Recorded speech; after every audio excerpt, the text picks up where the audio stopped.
कार्यक्रम खबर दुनिया की में आपका स्वागत है। मैं हूं ममता चोपड़ा। अगले आधे घंटे में बात होगी अमेरिकी राष्ट्रपति डोनाल्ड ट्रंप के 7 मुस्लिम देशों के नागरिकों पर लगाए प्रतिबंध और उसके खिलाफ उठ रही आवाजों की। साथ ही आपको बताएंगे कि कैसे भूखमरी से बेहाल है यमन, क्यों केन्या में सोमालिया के शरणार्थियों की बढ़ रही है मुश्किलें, बोस्निया के युद्ध की यादें भी करेंगे ताजा और आपको दिखाएंगे पाकिस्तान की हिना की कहानी, जिसकी मौत दिखाती है कि कैसे पाकिस्तान में इज्जत के नाम पर महिलाओं की जिंदगियों से खिलवाड़ हो रहा है।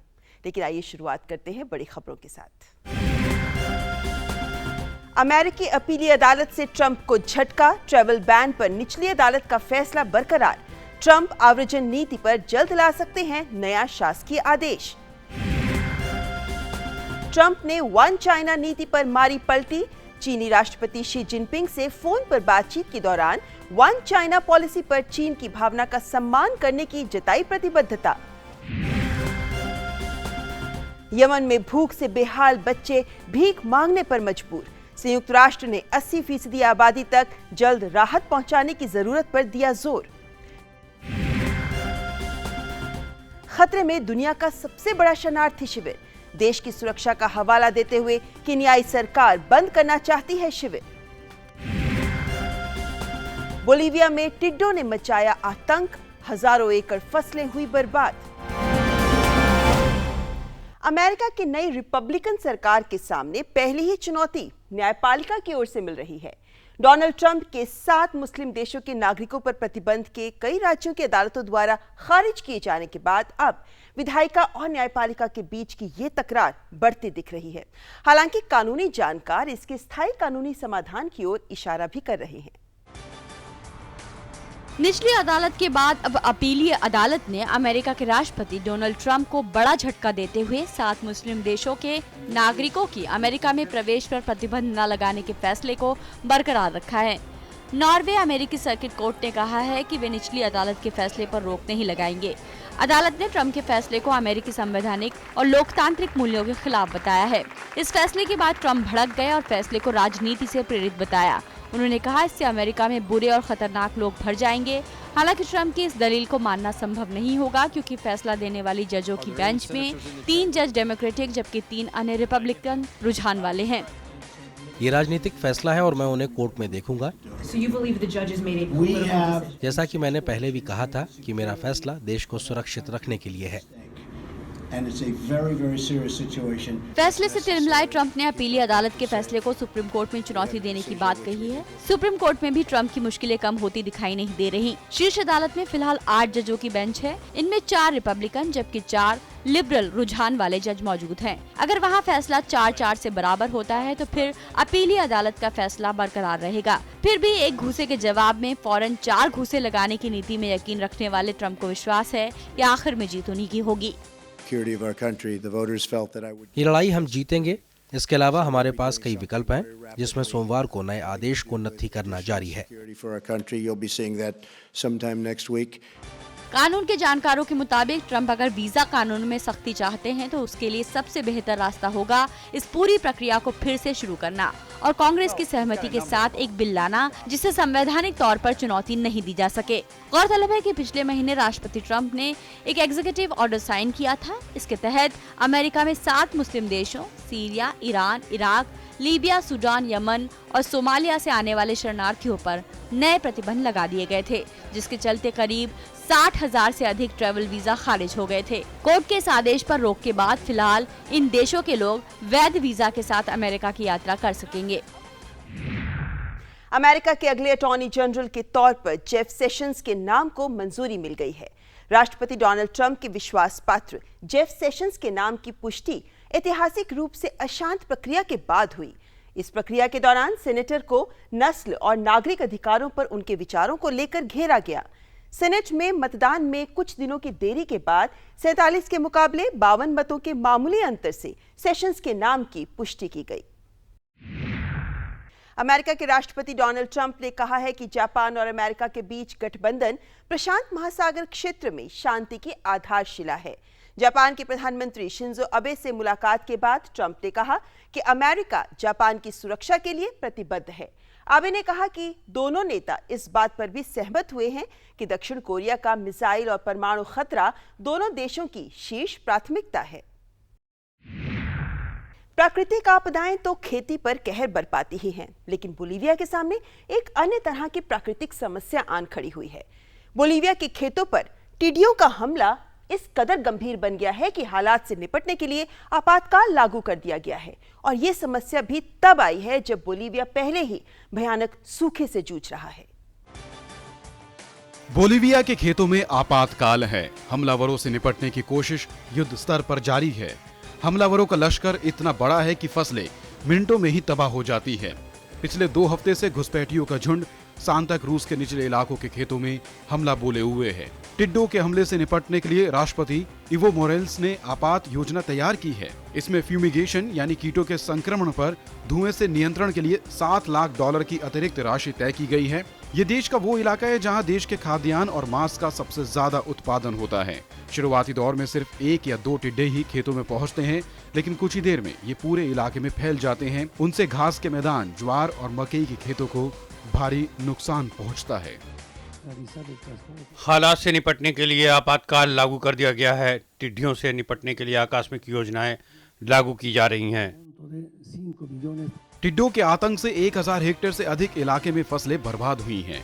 अनुमान लगाया जा रहा है कि हर दिन टिड्डों का हमला 6.2 मील के दायरे में फैल रहा है। तेजी से बर्बाद होती फसलों को बचाने के लिए आला किस्म के कीटनाशकों का छिड़काव शुरू हो चुका है। टिड्डों के प्रभाव का दायरा इतना बड़ा है कि छिड़काव के लिए हल्के हवाई जहाजों का प्रयोग किया जा रहा है। इस महामारी ने ऐसे समय में दस्तक दी है जब बोलीविया भयानक सूखे से जूझ रहा है। सूखे के चलते पहले ही फसलें बर्बाद हो चुकी हैं। ऐसे में अब टिड्डों के हमले से ये संकट और गहरा सकता है। बोलीविया अनाज की पैदावार में आत्मनिर्भर देश है, लेकिन पिछले साल सूखे की मार के चलते उसे 1 लाख टन गल्ला और 2000 टन ज्वार का आयात करना पड़ा। बोलीविया में टिड्डों का हमला कोई नया नहीं है। इससे पहले कई खाद्यान्न कटोरे के नाम से मशहूर सांता क्रूज इलाके को चर चुके हैं। इनका अंतिम हमला 25 साल पहले हुआ था। पेरू की एक अदालत ने पूर्व राष्ट्रपति एलेजेंड्रो टोलेडो की गिरफ्तारी के आदेश दिए हैं।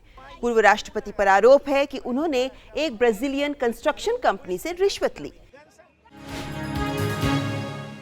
फिलीपींस के सुरिगाओ शहर में आए तेज भूकंप में कम से कम 15 लोग मारे गए, जबकि 100 से ज्यादा लोगों के घायल होने की खबर है।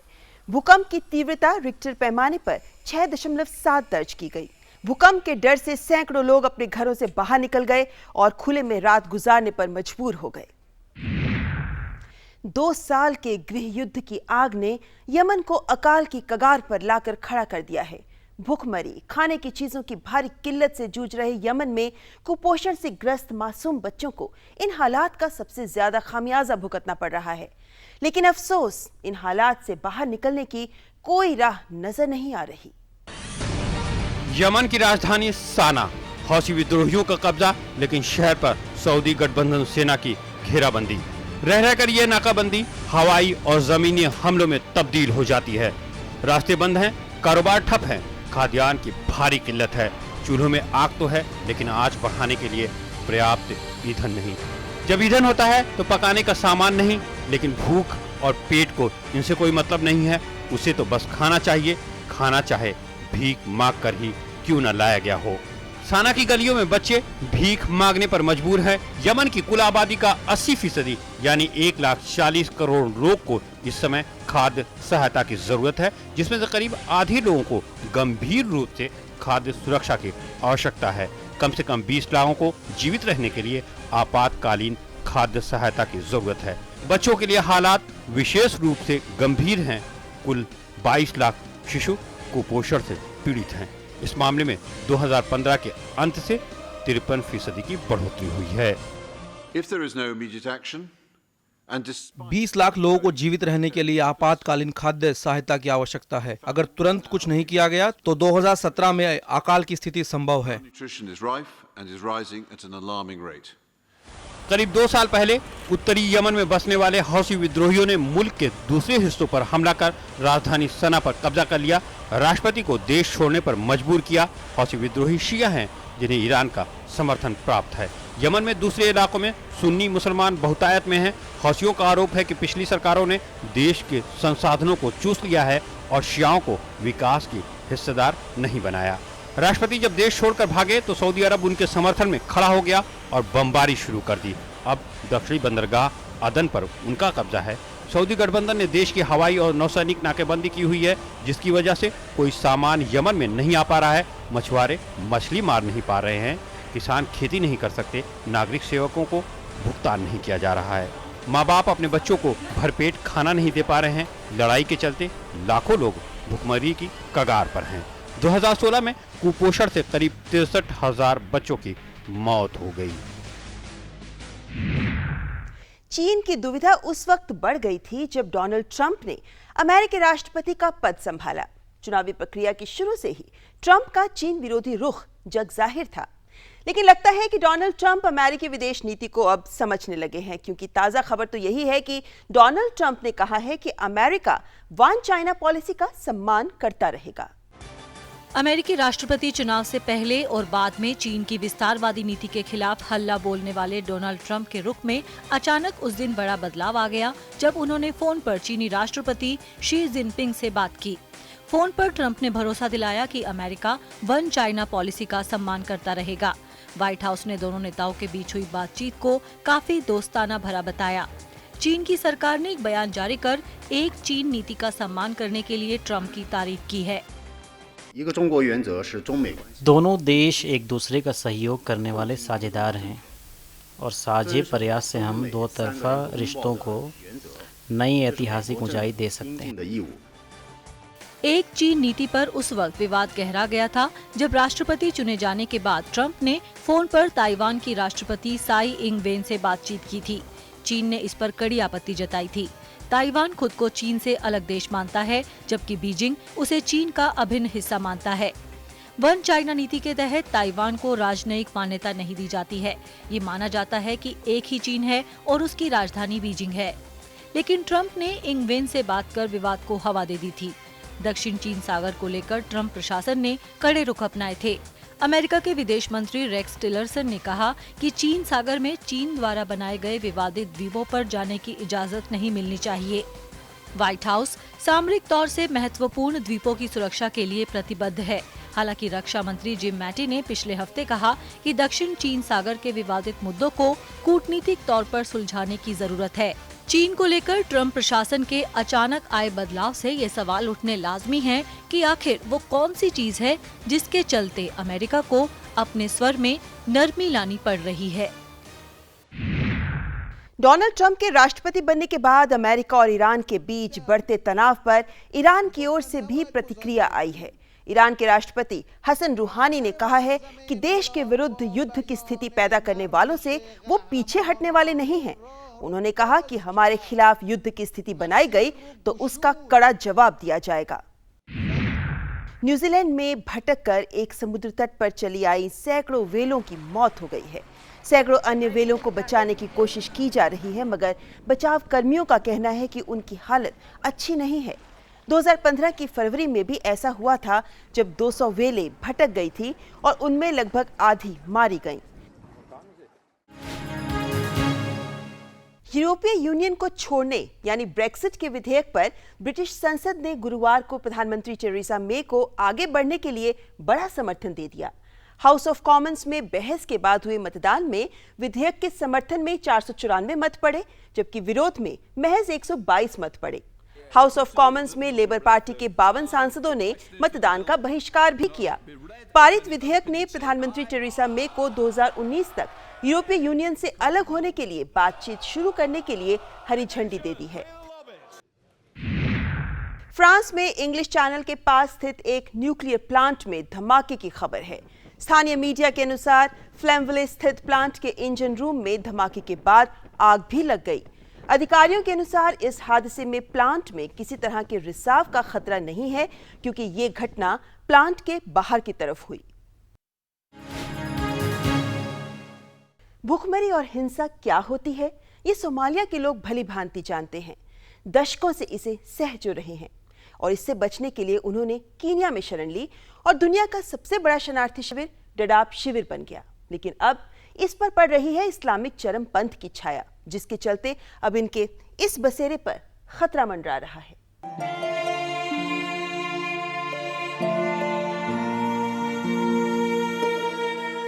दुनिया का सबसे बड़ा शरणार्थी शिविर कीनिया का डडाब शिविर, जहां लगभग 2.5 लाख लोग रहते हैं। जिंदगी की आस में मौत को गले लगाने का जोखिम उठाकर सोमालिया की सरहद के पार कीनिया की जमीन पर आसरा तलाश रहे इन शरणार्थियों के जीवन पर से मुश्किलों के बादल छट नहीं रहे।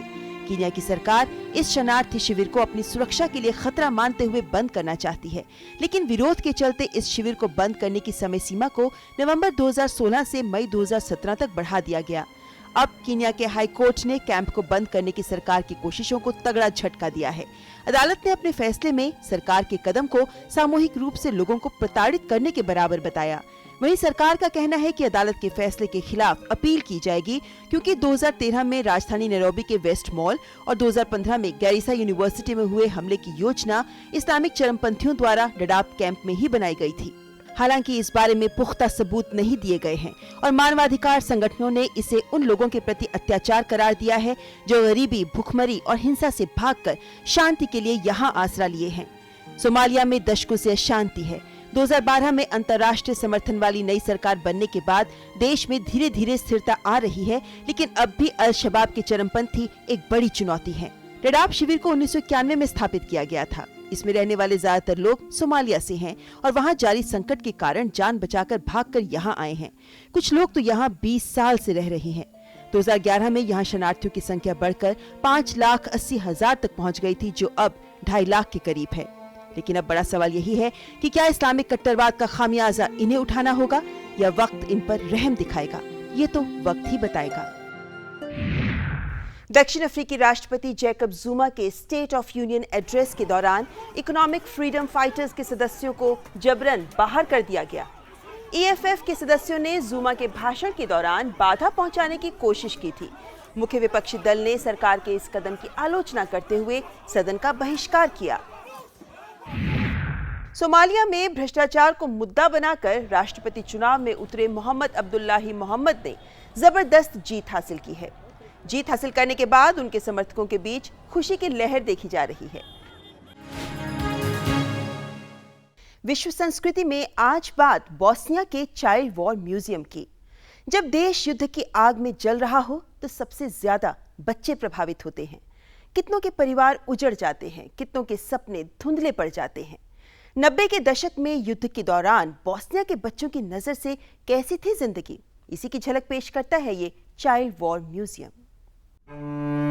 बोस्निया के लोगों के लिए यहाँ की एक एक चीजें जख्मी हैं और हर एक जख्म जिनसे कभी भी दर्द रिसने लगता है। ये चीजें बच्चों की नजर से बोस्निया के युद्ध को देखने की कोशिश है। म्यूजियम में सैनिकों के छोटे छोटे साजो सामान से लेकर युद्ध में मारे गए लोगों की याद में बनाए गए स्मारक पर लिखे नाम मौजूद हैं।